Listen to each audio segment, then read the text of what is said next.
अस्सलाम वालेकुम, नमस्कार, सत श्री अकाल एंड गुड इवनिंग। मैं हूँ अर्ज़ू काज़मी और आप देख रहे हैं पॉइंट ऑफ व्यू। हमें जी जॉइन किया है सुमित पीर जी ने। बहुत शुक्रिया सर कि आज आपने जॉइन किया, थैंक यू सो मच। और फेस्टिवल चल रहा है और सुमित जी के ज़बरदस्त किस्म के ड्रेसेस भी हमें देखने को मिल रहे हैं डिफरेंट चैनल्स के ऊपर। और अच्छा लगता है कि जेंट्स को भी तैयार होना चाहिए। लेडीज तो होती ही रहती हैं, लेकिन जेंट्स को भी ज़रा टिप टॉप में रहना चाहिए। तो हमेशा से मैंने देखा है सुमित जी कि आपके, सबसे पहले यही कहूँगी, आपके ड्रेसेस बड़े अच्छे होते हैं और बहुत आपका टेस्ट जो है ना उस मामले में बहुत ज़बरदस्त है। तो बहुत शुक्रिया कि आप आए। Thank you Aarzoo ji, thank you very much. आपने काफी अच्छे शब्द कहे और कोशिश करता हूँ कि देखिए बड़े साधारण कपड़े, खादी के कपड़े, कोई एक्सपेंसिव नहीं, नॉर्मल कपड़े हैं। हाँ, थोड़ा कलर कॉम्बिनेशन वगैरह अच्छा होता है। मैं अधिकतर यही कुर्ता उर्ता जैकेट वैकेट ही लगाता हूँ। मोस्टली यही ड्रेसिंग होती है मेरी। फिर कभी कभी वेस्टर्न हो जाता है, अधिकतर यही चलता है। तो बस ठीक है जी, नहीं आपका। आपको बहुत सूट करता है सर, आप पे बड़ा सूट करता है, इसीलिए मैं कह रही हूँ कि बड़ा बड़ा अच्छा लग रहा होता है। फ्रेम भी बड़ा खूबसूरत बनता है। लेकिन सर आज अगर हम बात करें, सबसे पहले आपसे हम समझने की कोशिश करेंगे कि नेशनल सिक्योरिटी स्ट्रैटेजी जो अमेरिका की एक आई है, और उसके ऊपर हम बात करेंगे कि वो क्या है और उसको किस तरह से वो बाकी कंट्रीज के ऊपर कैसे असरअंदाज हो सकती है, चाहे वो भारत हो चाहे वो पाकिस्तान हो। देखिए आरजू जी, सबसे इम्पोर्टेंट बात जो आज हुई है, जब नेशनल सिक्योरिटी स्ट्रेटजी की बात करते हैं, ये सबसे इम्पोर्टेंट डॉक्यूमेंट है अभी जियो पॉलिटिक्स का, जो अभी आया है। अब ये क्यों आया है, इसमें क्या क्या पेज है, कहाँ तार जुड़े, ये समझना जरूरी है। नेशनल सिक्योरिटी स्ट्रेटजी एक ऐसा डॉक्यूमेंट है जिसमें नेशनल सिक्योरिटी पॉलिसी बनती है। अगर आपने नेशनल सिक्योरिटी स्ट्रेटजी समझ ली तो मान लीजिए आपने नेशनल सिक्योरिटी पॉलिसी, आप काफी हद तक 80-90% तक प्रेडिक्ट कर सकते हैं नेशनल सिक्योरिटी पॉलिसी में होगा क्या। आज जो हमने देखा है, ये जो नेशनल सिक्योरिटी डॉक्यूमेंट है, ये पहला डॉक्यूमेंट जो है बाइडेन एडमिनिस्ट्रेशन ने रिलीज किया है। इससे पहले ऐसा कोई डॉक्यूमेंट रिलीज नहीं हुआ। और बड़ी अच्छी बात है आरजू जी, मतलब मुझे बड़ा अच्छा लग रहा है आपको कहते हुए कि इसमें 4-5 ऐसे पॉइंट है जो इनको लास्ट शायद मैं 2-3 साल से, करीब 2 साल से और कह रहा हूँ, और आपके शो पे तो कई बार कह चुका हूँ। पहला पॉइंट ये है कि भारत एक स्ट्रैटेजिक एलाई है, एक पार्टनर है जिसके साथ हर तरह का कॉपरेशन होगा, इंक्लूडिंग डिफेंस। भारत सबसे बड़ी डेमोक्रेसी है, ये यूनाइटेड स्टेट्स ऑफ अमेरिका मानता है, स्ट्रेटेजिक पार्टनर है। इन्होंने बात की है जी, उसके बाद जो बात की इन्होंने मेन इंपॉर्टेंट वो की थी कि भाई भारत के साथ कॉपरेशन बढ़ाना है, क्योंकि वो डेमोक्रेसी, वो हमारा पार्टनर है और लाइक माइंडेड कंट्रीज हैं। फिर बात हुई है इंडो पैसिफिक की, क्योंकि जो सारा फोकस पॉलिसी अगर आप उसको देखिए इंडो पैसिफिक है। इंडो पैसिफिक के बाद इन्होंने बात की है क्वाड की, इन्होंने बात की है I2U2 की। मतलब इंडो पैसिफिक में जो इंडियन ओशन हो, जिसको हम पैसिफिक, इन्होंने नया कमांड दिया, इन्होंने नया नॉमेनक्लेचर किया इंडो पैसिफिक। उसमें भारत को एक पिलर, एक एपिटोम माना गया और एक स्ट्रैटेजिक पार्टनर माना गया है। और बोला कि क्वाड केवल मतलब एक डिफेंस या एक चाइना को काउंटर करने का अलायंस ही नहीं है, बल्कि एक, जैसे आज हम बात करें मेडिकल की, भाई जो हमें 1 बिलियन वैक्सीन बनानी है इस कंट्रीज के लिए, उनकी बात करें, साइबर सिक्योरिटी की बात करें, इंटेलिजेंस शेयरिंग की बात करें, और भी चीजों में क्वाड का एक सराहनीय भूमिका है। इसके अलावा I2U2 की बात हुई, ऑकस की बात हुई। आपने देखो पीछे चाइना ने कोशिश की थी कि IEA में ऑस्ट्रेलिया के खिलाफ केस डाल दे कि भाई ये न्यूक्लियर सबमरीन कैसे ले सकते हैं, ये है बड़ा, उन्होंने वो लफड़े डाले थे कि ऑस्ट्रेलिया न्यूक्लियर सबमरीन न ले। पर भारत ने ऐसा चक्कर चलाया कि चाइना को वो अपना अधिवेशन, अपना जो रेजोल्यूशन है, जो मोशन उन्होंने चलाई थी, उसको वापस लेना पड़ा। और आई ने कहा it's because of India that the China had to pull back. देखिए, जब कहीं पे हमारे इंटरेस्ट आते हैं, जब UNGA की बात आती है, हम कहीं एब्सटेन करते हैं। फिर हमने उग्रों के मसले पे भी एब्सटेन किया, अभी हमने रशिया के जो वोट था उस पर भी एब्सटेन किया, बट जहां हमें लगता है वहां हमने चाइना को रोका भी है। IEA में हमने उनको रोक दिया क्योंकि वो हमारे इंटरेस्ट में था, क्वाड के इंटरेस्ट में था। तो एक ये चीजें निकल के आई है बार बार।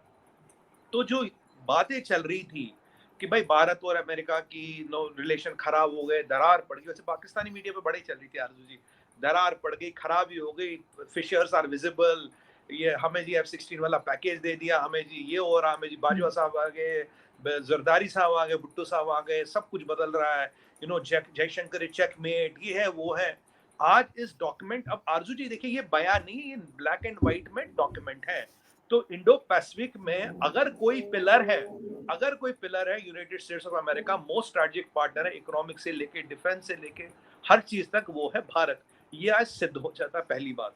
तो अब लास्ट टाइम भी आपने मुझे पूछा तो ये छोटी मोटी चीजें दिखती, तो मैंने आपको तब भी बोला था, यूज द वर्ड, ये पिन प्रिक डिप्लोमेसी है कि यहाँ से पिन चुबा लो, यहाँ से थोड़ा हिला दो, डुला दो, but there is not a strategic shift in the policy, there is not a strategic shift in the relationship, there is not a strategic shift in anything. ये चीज पाकिस्तान के हुक्मरानों को और चाइना के हुक्मरानों को बिल्कुल पसंद नहीं है। कि खैर चाइना की तो बात छोड़िए, पाकिस्तान में बहुत हड़कंप मची होगी, क्योंकि अब तक जो जरदारी साहब कह रहे थे मेरा बहुत कामयाब दौरा रहा, भाई बाजवा साहब बोलेंगे हमने बहुत जी वहां झंडे गाड़ दिए, पाकिस्तान का ये हो गया, भारत को हमने पछाड़ दिया, भारत पीछे चला गया। वो सारा कवायद, वो सारे all those aspersions are down the drain, वो चीजें खत्म हो चुकी है आरजू जी, वो सारी चीजें खत्म हो गई। ये तो रही भारत की बात, ये रही कार्ड की बात, ITU की बात। अब भारत को एक इंटरनेशनली मोस्ट स्ट्रेटेजिक पार्टनर, देखिए इंडो पैसिफिक अगर आप देखें बहुत बड़ा रीजन है। अगर आप जीडीपी की बात करें, पॉपुलेशन की बात करें, आधी से ज्यादा जो जीडीपी, आधा से ज्यादा पॉपुलेशन और आधी से ज्यादा इंटरनेशनल ट्रेड यहाँ से जाता है। उस खित्ते में, उस पार्ट ऑफ द वर्ल्ड में most important partner is India, point number 1। Point number 2 पे आते हैं। अब उन्होंने बात की है चाइना की। देखिए चाइना तो खैर हमारा विशेष प्यार है चाइना से। अब चाइना में उन्होंने क्या कहा, और ये आज मतलब I am happy that this has been told by Jake Sullivan himself, जो सबसे बड़ा थ्रेट है यूनाइटेड स्टेट्स ऑफ अमेरिका को वो है चाइना। आज इसको कागज में डाल के माना गया है। जो मैं हमेशा कहता था कि आपका थ्रेट ना रशिया है, आपका थ्रेट ना पाकिस्तान है, ना आपका थ्रेट एक्स है, ना आपका वाई है, आपका क्या दुनिया में सबसे बड़ा थ्रेट जो है आज वो पीपल्स रिपब्लिक ऑफ चाइना। ये आप जैक सुलिवान साहब कहते हैं और मानते हैं, पॉइंट नंबर 1। पॉइंट नंबर 2 ये भी कहते हैं, देखो जी चाइना को बहुत क्लियरली कहते हैं कि जो मैं हमेशा से कहता था कि China has territorial ambition, China चाहता दुनिया पे राज करना। यही जैक सुलिवान कहते हैं कि चाइना चाहता है दुनिया पे राज करना। पॉइंट नंबर 3 मैं कहता था चाइना करता है डेट ट्रैपिंग। आज ये अमेरिका का NSA भी मानता है जी चाइना करता है डेट ट्रैपिंग और लोगों की जमीन छीनता है। जो मैंने कहा ना loan for land scheme, loan दो और जमीन ले लो, ये चाइना करता है। चाइना की जो कंपनियां हैं वो डाटा चोरी करती है, हुआवे हो, ZTE कोई भी हो। आज ये जैक सुलिवान भी कहते हैं कि China is using technology for dominance. क्यों? डाटा चुराना, ये करना। अब जो हमने ऐप बैन किया था आरजू जी, जिससे चाइना को मेटा डाटा नहीं मिला इंडियंस का और उनका AI kind of stop हो गया, they could not become a AI super power, वो आज उस चीज की वैलिडेशन आज जैक सुलिवान भी करते हैं। तो चाइना बड़ा खतरा। और अब उन्होंने क्या कहा, हाउ टू काउंटर चाइना, कह रहे देखो भैया जहां होगा हम कम्पीट करेंगे। अगर चाइना आपको मान लीजिए 1 लाख रुपए लोन दे रहा है, हम भी कम्पीट करें, आप हमसे लोन ले लो। अब इसी का अगर मैं पीछे ले जाऊं तो एक इंटरनेशनल इकोनॉमिक फोरम बना था जिसका ऑब्जेक्टिव यही था। तब मैंने आपके शो में बोला था, मैंने कहा ये पहला स्टेप है Arzoo ji, very soon you will see that America will announce it as a matter of policy that will compete with China and prevent countries getting debt trapped। जो श्रीलंका का हमने हाल देखा। देखिए श्रीलंका के पास सबका पैसा था, इंडिया का भी उतना ही पैसा जितना चाइना का, पर कहीं इंडिया का नाम नहीं आता। 50 से ज्यादा कंट्रियों को चाइना डेट ट्रैप कर चुका है, ये हकीकत जिंदगी है। तो एक तो ये बात आई। दूसरे उन्होंने बहुत इंपॉर्टेंट चीज कही, बोला भाई चाइना की नजर हर एक पे, जो मैं कहता हूँ इट डजंट मैटर कि आपको बॉर्डर मिलता है या नहीं मिलता, उनकी नजर चिली से लेके मैक्सिको से लेके यहाँ आइसलैंड तक जितने भी लोग आते हैं सब पे उनकी नजर है, कोई नहीं बचा उनसे, और उन्हें दुनिया पे राज करना। ये बात बिल्कुल क्लियर और वाजिब हो गई है आज। एक और बात उन्होंने कही, बोला जो नए टेक्नोलॉजी इनिशिएटिव्स है जहां होगा हम चाइना से कम्पीट करेंगे, हम चाइना को नहीं आने देंगे। और तीसरी इंपॉर्टेंट बात उन्होंने कही, भाई हमारे ताकत में जो कुछ भी है चाइना को रोकने के लिए, अगर हमारे स्ट्रैटेजिक इंटरेस्ट हर्ट हो रहे हैं, हमारे पार्टनर्स के इंटरेस्ट हर्ट हो रहे हैं, हम उसमें अपनी पूरी जी जान लगा के उन्हें रोकेंगे। ये तो हम ओनली चाइना की हो। तो China is the biggest threat, China is the biggest competitor, China debt trapping करता है, China is the greatest threat to the world peace. हो गया जो लोग कहते थे नहीं अमेरिकन फॉरेन पॉलिसी में चेंज होना चाहिए, जो मैं भी कहता था, they should officially recognise China as the number 1 threat. Now it is done, जिससे हमारा काम भी थोड़ा आसान हो जाता है। अब उन्होंने रशिया के बारे में कहा, तो 3 मेन कंट्री आए डिस्कशन में, पाकिस्तान का डिस्कशन उसमें नहीं आया। अब उन्होंने रशिया के बारे में कहा, बोला देखो जी ये रशिया और जो चाइना है ये करीब आ रहे हैं, ये हमें भी पता है करीब आ रहे हैं, कुछ मजबूरी है, कुछ ये यूक्रेनियन वॉर के कारण, रशिया यूक्रेन वॉर के कारण करीब आ रहे हैं। अब ये इनको कहीं ना कहीं कंटेन करना, इनको कहीं ना कहीं रोकना है, ठीक है। रशिया के बारे में उन्होंने ये कहा, देखो जी ये जो लड़ाई हुई है इससे पुतिन की इमेज खराब हो गई है, रशिया का जो ऑरा और स्टेचर है वो कम हो गया है। और उन्होंने एक इशारा भी कर दिया बात बात में, उन्होंने एक इशारा ये किया कि जो ये रशिया जगह छोड़ रहा है एज जैसे B4 कंट्रीज की हम बात करें, B4 में आता है बिग 4 जिन्हें कहते हैं, आपका रशिया आता है, अमेरिका आता है, इंडिया आता है, चाइना आता है। कह रहे काफी ऐसी एशिया की कंट्रियां हैं जो रशिया की जगह ले रहे हैं। फिर रिपीट करूंगा, काफी ऐसी एशिया की कंट्रियां हैं जो रशिया की जगह ले रहे हैं। आप और मैं समझ गए इशारा कहाँ की तरफ है, किसकी तरफ है। तो आपकी मीडिया, आपके चैनल वाले काफी पूछते थे डॉक्टर जयशंकर साहब आजकल इतने एग्रेसिव क्यों हो गए, इंडिया इतना एग्रेसिव क्यों हो गया। अब इसका जवाब यूएसए के एनएसए दे रहे, मैं नहीं दे रहा। तो मतलब आप समझ गए कि इशारा कहाँ की तरफ था। बिल्कुल बिल्कुल। तो ये जो उसका क्रक्स है, रशिया को लेके, चाइना को लेके और इंडिया को लेके, ये चीजें सामने आ गई है। और खासकर जो मेन रशिया का बात उन्होंने ये भी कही है, उन्होंने कहीं ना कहीं ये भी कहा कि देखो भैया, रशिया का टेरिटोरियल एम्बिशन नहीं है, जो मैं आपसे कहता था। चाइना के परिप्रेक्ष्य में वो क्लियर कहते हैं उनका टेरिटोरियल एम्बिशन है, वो दुनिया पर कब्जा करना चाहते हैं, रशिया का नहीं है। और एक मुद्दा उन्होंने और खोला, जो मेरा प्रेडिक्शन था कि नया मुद्दा खुलेगा इंडो पैसिफिक के बाद, खुलेगा आर्टिक सी, क्योंकि आर्टिक सी में रशिया ने अपना वर्चस्व बढ़ा दिया। आर्टिक में आरजूजी, विटामिन, मिनरल, पेट्रोलियम, हर चीज है और जखीरा बहुत बड़ा है। रशिया ने पीछे झंडा भी गाड़ दिया था। अब वो कह रहे हैं कि भैया ये जो आर्टिक सी है ये हर एक का है, मतलब ये रशिया की बकौती नहीं है। और नया जियो पॉलिटिकल जो स्टॉर्म आएगी और फ्लैश होगा, जो भी आप कहना चाहें, या फ्लैश पॉइंट बनेगा, या एक तो इंडो पैसिफिक या एक ऊपर आर्टिक ओशन है। तो ये दो चीजों को उन्होंने क्लियरली, आर्टिक ओशन को एक संवेदनशील, एक डिस्प्यूटेड, या एक what you call area of concern, geopolitical area of concern America ने आइडेंटिफाई कर लिया है। तो ये मोटी मोटी चीजें हैं रशिया को लेकर। और रशिया को खैर वो तो है ही, रशिया अग्रेसर है, रशिया ये है। बट आज जो सबसे अच्छी बात है, रशिया अमेरिका का थ्रेट नहीं है, जो मैं पिछले 2 साल से कह रहा हूँ। आज उस चीज को कागज पे डाला गया। आपका नंबर 1 थ्रेट है चाइना, चाइना और चाइना। और चाइना से जब तक आप डिकपलिंग नहीं करोगे, चाइना को तब तक आप इकोनॉमिकली नहीं दबाओगे, चाइना को जब तक आप डॉलर देने बंद नहीं करोगे, वो चाइना आपके घर तक आएगा, रशिया आपके घर नहीं आएगा। आपको रशिया के घर जाना पड़ेगा लड़ना, बट चाइना आपके घर तक आएगा। फर्क है दोनों में। और चाइना की मिलिट्री स्पेंड जो बढ़ रहा है, करीब करीब काफी बढ़ रहा है मिलिट्री स्पेंड, वो भी एक इशू हाईलाइट हुआ है। तो मेरा ये मानना है आजू जी, जहां भी मिलिट्री हार्डवेयर इन्हें मिलता था, मिलिट्री हार्डवेयर बनाने के लिए टेक्नोलॉजी मिलती थी, कंपोनेंट्स मिलते थे। आज मैं आपको ये भी प्रेडिक्ट कर रहा हूँ, आप देखेंगे आने वाले 3 महीने में काफी सारे लॉज और रेस्ट्रिक्शंस लाएंगे। अब चाइना को कहीं से भी पुर्जे मिलना, सामान मिलना, रॉ मटेरियल मिलना for military modernisation, military hardware will become increasingly difficult. And let me tell you with all the conviction ma'am, China will never ever become a AI super power, जो उसका सपना था। और अगर उनको लगता था कि डिजिटल रेमेडी से वो दुनिया को कंट्रोल कर लेंगे, वो भी अब होने वाला नहीं है। It's a very welcome step, बहुत स्ट्रैटेजिक स्टेप है। अगर मैं पिछले 1 साल में देखूं, इससे बड़ा अमेरिकन पॉलिसी का शिफ्ट और उसको खुल के रखना इससे पहले कभी हुआ नहीं। जी हाँ। लेकिन सर मुझे ये बताइए कि अब आप बात कर रहे हैं चाइना की, जैसे आप कह रहे हैं कि चाइना को डॉलर ना दिए जाए, चाइना को दबाया जाए, उनकी इकोनॉमी वाइज जैसे आप कह रहे हैं कि उनको जो है रोका जाए, तो इतना आसान तो नहीं होगा, क्योंकि चाइना तो अभी भी काफी बड़ी कंट्री कहलाता है, चाइना की इकोनॉमी भी काफी स्ट्रांग है, चाइना के कुछ ना कुछ दुनिया में या दूसरी कंट्रीज के ऊपर इन्फ्लुएंस है। तो आपको ये लग रहा है कि क्या ये काम इतना आसान होगा कि चाइना को इस तरह से प्रेशराइज किया जाए? देखिए आरजू जी, दुनिया में कोई भी चीज असंभव नहीं होती, शुरू होती जब आपने, कहते हैं ना, when you identify a problem the half solution is there. जब आपने प्रॉब्लम को मान लिया और पहचान लिया, आधा सॉल्यूशन तो उसी दिन मिल गया ना। जब तक आप मानेंगे नहीं, पहचानेंगे नहीं, तब तक आएगा नहीं। आज प्रॉब्लम को माना नहीं, पहचाना नहीं है, उसको दुनिया को बताया भी गया, हम एडमिट करते ये समस्या है।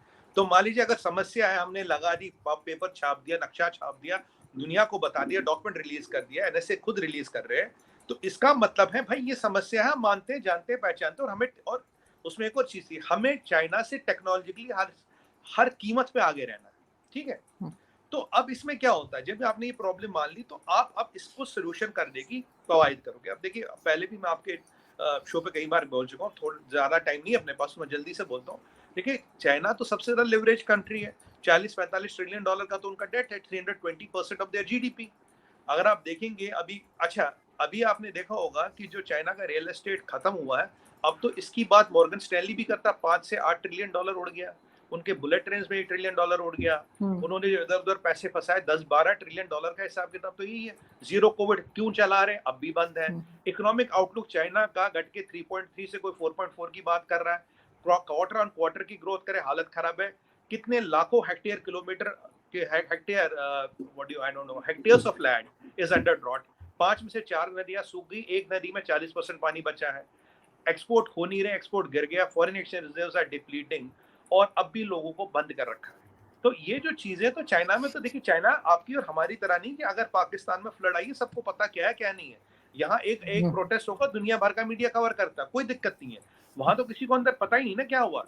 मैंने आपको पहले भी बताया था चाइना का what is the China's biggest weakness the chinks in the armour is, एक उनका आर्सनल रिलायबल नहीं और उनकी इकोनॉमी में दम नहीं रहा, इसीलिए अमेरिका भी उनको बार बार अभी ये कर रहा है। देखिए अगर चाइना स्ट्रांग होता तो शायद ये डॉक्यूमेंट अभी नहीं आता और इसमें इनका नाम नहीं आता। अगर आप देखिए ताइवान में बार बार उनको प्रोवोक किया गया, क्या कर लिया उन्होंने, कुछ नहीं।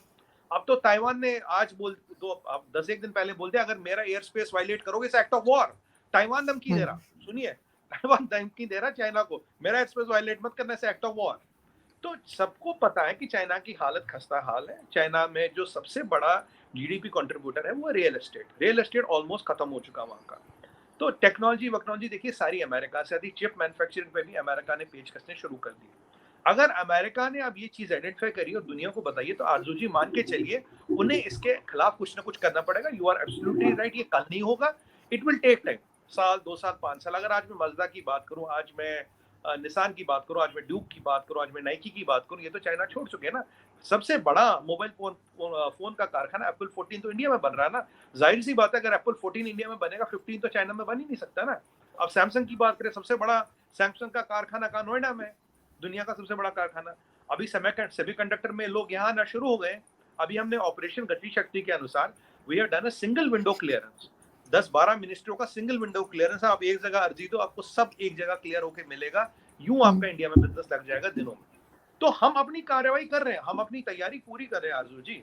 अब ये डॉक्यूमेंट जो है, अब it is not a matter of speculation कि ये मेरा एनालिसिस है, आप इसमें नहीं मानते, कोई कहता नहीं ऐसा कुछ है ही नहीं। देखिए हमारे यहाँ तो है ना, कुछ भी बोल देते नहीं ऐसा कुछ है ही नहीं। मेरा हमेशा से जो एनालिसिस रहा that is based on fact figure data. मैं कभी अपना परसेप्शन नहीं लाता, मैं अपना परसेप्शन नहीं लाता। I build my analysis around the visible facts. अब मैं बोला नहीं America is all playing, America ये नहीं। आज ये डॉक्यूमेंट आने का मतलब है जो मेरा thought process about the things that has been proved right. तो इसीलिए मैं आपको कह रहा हूँ that decoupling has already started, it might take few years, but China को जो सितारा ऊपर चढ़ रहा था ना, अब वो रुक गया और अब वो नीचे आना शुरू होगा। वो ऊपर सितारा नहीं चढ़ सकता, दुनिया ये देख चुका, जान चुका, मान चुका, but it will not happen overnight. It's a long process, alternates have to be created, we are alternate, और चीजें चल रही, ईश्वर की कृपा चीजें चल रही। बिल्कुल, और हो सकता है कि हम कई चेंजेस देखें, जैसे आप बात कर रहे हैं तो चाइना में बहुत से चेंजेस देखने को मिलेंगे। लेकिन अगर हम बात करें चाइना से निकल कर हम जरा गल्फ में पहुंच जाएं और वहां पे देखें, हम यूएई से जो है गोल्ड ले रहा है इंडिया, उसकी क्या वजह है आपके यहाँ? तो पहले ही कहा जाता है कि गोल्ड काफी है, पहना भी बहुत जाता है, बहुत सी शॉप्स है, इवन इंडियन शॉप्स जो है वो यूएई में, दुबई वगैरह जब मैं जाती हूँ तो वहां पे बहुत सारी ऐसी ऐसी है मॉल्स के अंदर जो इंडियन शॉप्स है, कहना चाहिए ज्वेलरी की। तो फिर आपको क्या लगता है कि जब इतना ज्यादा इंडियन गोल्ड और उसके डिजाइन ज्वेलरी के गल्फ में जा रहे हैं, तो फिर गल्फ से आप लोग गोल्ड क्यों खरीद रहे हैं? देखिए आदू जी, बड़ा अच्छा सवाल पूछा आपने। ये काफी लोगों के मन में ये शंका है कि गोल्ड क्यों खरीद रहे, और गोल्ड छोटा मोटा नहीं खरीद रहे। 2 लाख किलो सोना, 2 lakh KGs of gold, 200 tonne कहते हैं, क्विंटल कहते हैं, I don't know what is वाला मेजर। 2 लाख किलो सोना बहुत बड़ा अमाउंट होता है खरीदने का। ये अचानक इंडिया क्यों खरीद रहा है? देखिए इसमें हमने बात कर चुकी है, थोड़ा आपको बैकग्राउंड में ले जाऊंगा, 5-1 मिनट लगेंगे समझाने में, बड़ा सवाल है तो I will try to make it as जी जी, सिंपल एंड एज नहीं आप फास्ट एज आई बताइए जी। Can, as fast as I can. देखिए आरजू जी, आपको याद होगा हमने पीछे आपसे बात की थी, हमने यूएई के साथ फ्री ट्रेड एग्रीमेंट के लिए कर लिया। इजराइल के साथ हमारा free trade agreement almost negotiate हो गया, इंप्लीमेंट भी हो गया। अब यूके के साथ करना था, it has hit us from road block, क्योंकि वहां के सेक्रेटरी ने कुछ उल्टा सीधा बयान दे दिया इंडियंस को लेके, तो देखते उसमें क्या होता है। जर्मनी के साथ बातें चल रही है, यूरोपियन यूनियन के साथ बातें चल रही है। और आपने पीछे देखो कुछ महीने भर पहले की बात है, मोदी जी ने गिफ्ट सिटी का इनॉग्रेशन किया था गुजरात में, और गिफ्ट सिटी में मोदी जी ने बोला था it will be the first bullion exchange of the India will be hosted in the gift city. Bullion exchange होता है जो मेटल्स वेटल्स लेते हो ना, इन्हें कहते हैं बुलियन एक्सचेंज, राइट। अब हो क्या रहा है, देखिए दुनिया में अगर आप देखें, अभी दुनिया में एक बहुत खतरनाक चीज हो रही है। हमने लास्ट टाइम बात की थी नोपेक ओपेक की, तब मैंने आपको बताया था, देखिए अगर नोपेक जो ऑलमोस्ट यूएस लाएगा, उसका आपको, because everything is connected in geopolitics, उसका आपको रिएक्शन मिला। जो बाइडेन ने कहा will punish KSA, kingdom of Saudi Arabia. Saudi Arabia ने आज जवाब दिया है कि हम देख लेंगे आपको। तो ये जो रशिया कशी है ये बढ़ती जा रही है, and it might reach a point of no return. अगर पॉइंट ऑफ नो रिटर्न आएगा, कल को सऊदी कहते हैं भाई हमें डॉलर में काम नहीं करना, हम लोकल करेंसीज में काम करेंगे, ठीक है। अब दिक्कत ये भी है, देखिए इसका कंफर्मेशन यूएस ने नहीं किया, बट इसको डिनाई भी नहीं किया कि $7 ट्रिलियन छापे हैं कोविड के दौरान। $7 ट्रिलियन छापे हैं कोविड के दौरान। आप मान लीजिए अगर हमारे पास हमारी 3.5 ट्रिलियन की इकोनॉमी, अगर हम 1 ट्रिलियन रुपया छापेंगे, राइट, $1 ट्रिलियन के इक्विवेलेंट रुपया छापेंगे, तो इन्फ्लेशन तो आसमान छू जाएगी। अब यूएस क्या करता था, जब वो डॉलर छापता था, वो डॉलर को स्क्वीज करता, डॉलर के प्राइस बढ़ते, लोकल करेंसीज महंगी होती जाती, फिर धीरे धीरे डॉलर रिलीज करता है। जो उनके यहाँ का इन्फ्लेशन है, समझिएगा बहुत टेक्निकल सब्जेक्ट है, उनके यहाँ का इन्फ्लेशन वो धीरे धीरे दुनिया पे पास करता है। अपने इन्फ्लेशन रख के डॉलर खुद छापता है, फिर रोकता है, फिर धीरे धीरे जब डॉलर की कीमत बढ़ती है अगेंस्ट लोगों को, फिर धीरे धीरे रिलीज करता है। तो मेरा इन्फ्लेशन जो है मैं आपके यहाँ ट्रांसफर करता हूँ, यूएस ऐसे चलता है। अब ये हमें बहुत पहले दिख गया था कि ये चीजें हो क्या रही है, इसमें स्टोरी चल कहाँ रही है। हमने आरजू जी आज से नहीं, हमने करीब 1-1.5 साल से सोना खरीदना शुरू कर दिया। इवन चाइना भी सोना खरीदा, आपको मैं बता दूं, हमने भी चाइना भी सोना खरीदा। अगर आप देखिए दुनिया में सबसे बड़ा जो गोल्ड रिजर्व है, जो सेंट्रल बैंक में यूनाइटेड स्टेट्स ऑफ अमेरिका में करीब 8,000 टन का, राइट, 8,000 टन का उनके पास सोना है। हमारा नाम 6-7वें पे आता, अब हम शायद इसके बाद शायद 6-7वें से 6 पे आ जाएंगे, जो अभी हमने की हुई इसीलिए। अब ये चीज मतलब अब इसमें लॉजिक आता है कि भाई हमें इतने सोने का करना क्या है, ठीक है यूएस के पास रिजर्व है तो है, पर आरजू जी जो करेंसी छपती है, करेंसी कैसी छपती है, करेंसी छपती है गोल्ड के अगेंस्ट, राइट, और एग्जैक्टली, बिल्कुल। अगर आपको करेंसी को इंटरनेशनल करना है तो पहले आपकी इकोनॉमी स्ट्रांग होनी चाहिए, आपकी मिलिट्री स्ट्रांग होनी चाहिए, आप में इकोनॉमिक ग्रोथ होना चाहिए, आप ऑलरेडी इंटरनेशनल करेंसी होनी चाहिए, और आपके पास इतना सोना होना चाहिए। 4-5 क्राइटेरिया। आज रुपये ईश्वर की कृपा से 24 कंट्रियों में रुपया चल रहा है, 24 कंट्रियों में रुपये चल रहा है। कल हमने एक टाई अप किया एनसीपीएल के साथ, जिसके कारण रुपये कार्ड और ये जो हमारा भीम ऐप है ये पूरे यूरोप में चलेगा अगले महीने से। तो धीरे धीरे जो रुपये का हमने वो what you call usage that is going around the whole world. Point number 1. 24 countries were already in. जिस दिन हमने 40 से 50 कंट्रियों में पहुंच गए तो we are an international currency. You accept or not accept, you believe or not believe, we are. तो आप बोलेंगे मुझे आईएमएफ की बास्केट में अभी रुपया नहीं है, तो मजबूरी में डालना पड़ेगा, जैसे 30-40 कंट्री छूट जाएगा आपको डालना पड़ेगा, आपके पास ऑप्शन नहीं रहेगा। 11 जुलाई को आपको मैं याद दिला दूं, आरबीआई ने बोला हम इंटरनेशनल ट्रेड कर सकते हैं रुपयों में किसी भी कंट्री के साथ। देखिए जो 24 कंट्री रुपया चल रहा है वो अलग है, इंक्लूडिंग कतार में भी रुपया चल रहा है, कतार के एयरपोर्ट पे भी दे रहा है, अभी सिंगापुर में भी आप रुपयों में से पे कर रहे हैं, मलेशिया में भी ये रुपयों से हो गया। अब क्या हुआ, उन्होंने बोला जी आप रुपयों में ट्रेड कर सकते हो, वस्तु अकाउंट्स खोलने पड़ते, उसमें अलग टेक्निकल विषय, उस पर आज नहीं जाएंगे। तो आप इंपोर्ट एक्सपोर्ट रुपए में कर सकते हो। 24 कंट्रियों में अभी रुपया चल रहा है, सब जगह जो रुपए लेने को तैयार है आप उसके साथ रुपए में काम करो, जरूरी नहीं डॉलर के साथ काम करो। तीसरी चीज हमने क्या किया, हमने किए फ्री ट्रेड एग्रीमेंट्स। अब free trade agreements game changer है, इसमें लास्ट में होगा। तो लोगों को लगा इतने धड़ल्ले से फ्री ट्रेड एग्रीमेंट क्यों करें, थॉट प्रोसेस क्या, ये समझाऊंगा आपको। फ्री ट्रेड एग्रीमेंट हो गए जी, फिर हम नेक्स्ट स्टेप पे आते हैं। हमने क्या कर दिया, ये फ्री ट्रेड एग्रीमेंट भी हमारे हो गए, मतलब वर्क इन प्रोग्रेस है, हमने ये रुपए ट्रेडिंग वगैरह सारी शुरू कर दी। हमने एक और इम्पोर्टेंट चीज की, हमने जो अगर आप फॉरेन एक्सचेंज रिजर्व देखिए, इसमें 3 चीजें होती है, यूएस डॉलर होता है, इसमें यूएस ट्रेजरी बॉन्ड्स होते हैं, इसमें आपका गोल्ड होता है, और इसमें आप में यूरो होता है। ये 3 चीजें बनाती है आपका फॉरेन एक्सचेंज रिजर्व। बहुत से महापंडित जो है यहाँ पे, कुछ मतलब सरकास्टिकली कह रहा हूँ, वो कह रहे थे इंडिया का फॉरेन एक्सचेंज रिजर्व कम हो रहा। उन अनपढ़ों को कहना चाहता हूँ, तुमने आरबीआई की वेबसाइट देखी नहीं है, अगर देखते तो ऐसा नहीं बोलते।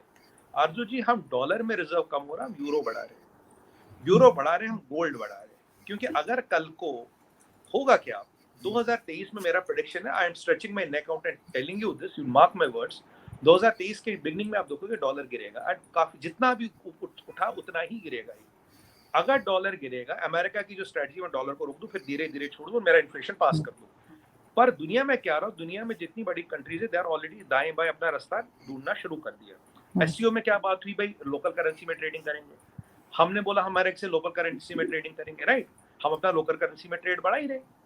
अगर तब तक जब तक ये अमेरिका उस गेम प्लान पे आएगा, तब तक डॉलर के टेकर्स ही अगर हट जाए, डॉलर लेने वाले कम हो जाए, डॉलर की जरूरत ही कम हो जाए, मार्केट की लोकल करेंसी इतनी चलेगी, तो डॉलर का गिरना निश्चित है। चाइना की इस पे नजर है, चाइना क्या कर रहा था, चाइना कह रहा था डिजिटल आरएमबी को वो चलाने की कोशिश कर रहा है, पर युआन अब भी 10 पे उन्होंने मैनेज कर रखा, उसमें ट्रिलियंस ऑफ डॉलर पीछे लगा रखा है उसको 10 पे रखने के लिए। It is artificially manage, it is not organic. ठीक है जी, यहाँ ये कवायद चल रही है। अब हम क्या कर रहे हैं, हमने सोचा भाई अब जो यूएई के साथ फ्री ट्रेड एग्रीमेंट है, जहां भी हो रहा, हम कोशिश कर रहे हैं वहां हम रुपयों में ट्रेड करें, और अभी ये कंफर्म नहीं है, बट मैं आपको बता रहा हूँ ऑलमोस्ट जो मैंने प्रेस रिलीज देखी ये है 99% संभावना है या 98% संभावना कि ये डीलिंग रुपयों में होगी। अब हमें यूएई को डॉलरों में पैसा नहीं देना। सोना का आएगा, सोना का गिफ्ट स्ट्रीम है जहां कस्टम ऑलमोस्ट जीरो है, और वहां से अब ये सोने की कीमतें भी हमारे यहाँ कम होगी आएगा। सोना कहाँ जाएगा? सेंट्रल बैंक के रिजर्व में जाएगा, एक हमारी करेंसी। और जो हम अगर हम रुपये को ट्रेड करें economically, politically, militarily, we are a super power in making, आपको रैंकिंग पता है। अगर हमारे पास उतना सोना भी हो गया तो अगर कोई हमारी करेंसी दुनिया भर में ले गए ग्लोबल बनानी, उसके सोने के रिजर्व आपके पास पीछे चाहिए तो हम सोने का रिजर्व बना रहे हैं। सोने का रिजर्व किससे ले रहे हैं? आज सोने का रिजर्व ले रहे हैं लोकल करेंसी देके। और आपको एक और चीज बताओ, हमारे अगर आप इंपोर्ट लिस्ट देखिए, दो बड़ी आइटम है, एक है क्रूड ऑयल और एक है ये आपका सोना। क्रूड ऑयल की व्यवस्था हमने अर्जेंटीना से कर ली। कल हमने एक गाड़ी लॉन्च कर ली जो इथेनॉल पे चलेगी, पेट्रोल इथेनॉल के मिक्स पे चलेगी, 100% इथेनॉल पे भी चल सकती है। ग्रीन हाइड्रोजन पे हमारा काम चालू है। तो 5 साल बाद हमें पेट्रोल और डीजल की जरूरत होगी, नितिन गडकरी जी कहते हैं, मैं नहीं कहता।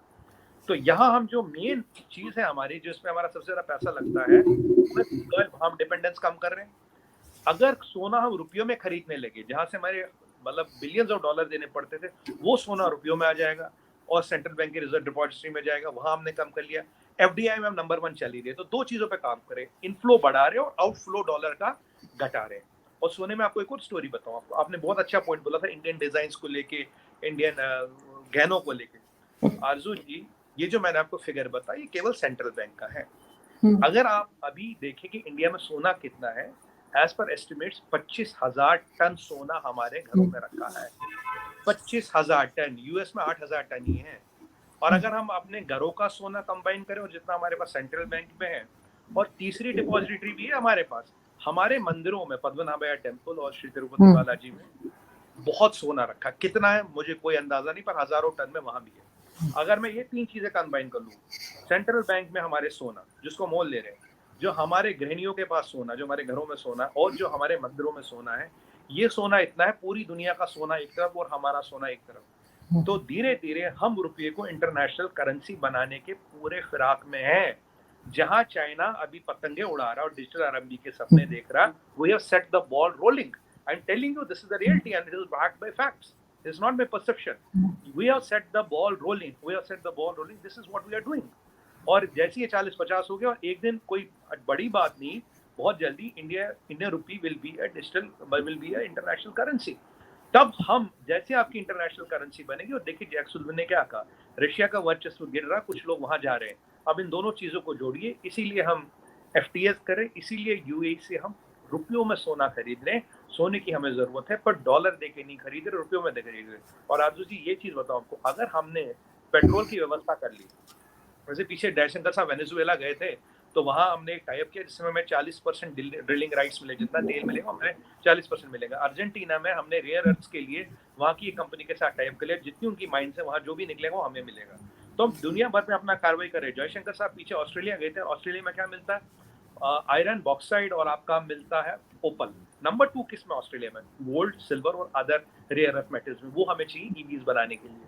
तो हम अपनी व्यवस्था हर तरफ से कर रहे हैं, पूरा एज पर प्लान कार्रवाई चल रही है, सब कुछ चल रहा है, ईश्वर की कृपा है, सब कुछ प्लान पे चल रहा है। तो अगर हमने सोने को और क्रूड ऑयल को सेटल कर लिया, करीब करीब 150 से 200 बिलियन डॉलर का जो फॉरेन एक्सचेंज हमें बाहर देना पड़ता, तो हमें देना नहीं पड़ेगा। और इथेनॉल अभी 50 रुपए लीटर है यहाँ पे, और गाड़ी आपकी उतनी एवरेज देगी जितनी पेट्रोल या डीजल पे देती है। तो मैं आपको ये गेम चेंजिंग चीजें बता रहा हूँ। तो जो कह रहे हैं ना, जब मैं आपको हमेशा कहता था, India is not a developing country, we are a super power in making.